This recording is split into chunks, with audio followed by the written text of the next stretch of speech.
এই কারেন্টের তার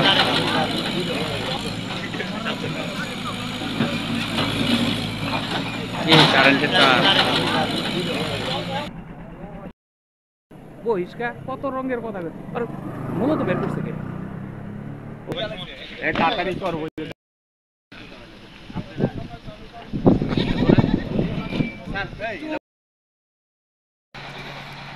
মনির মনির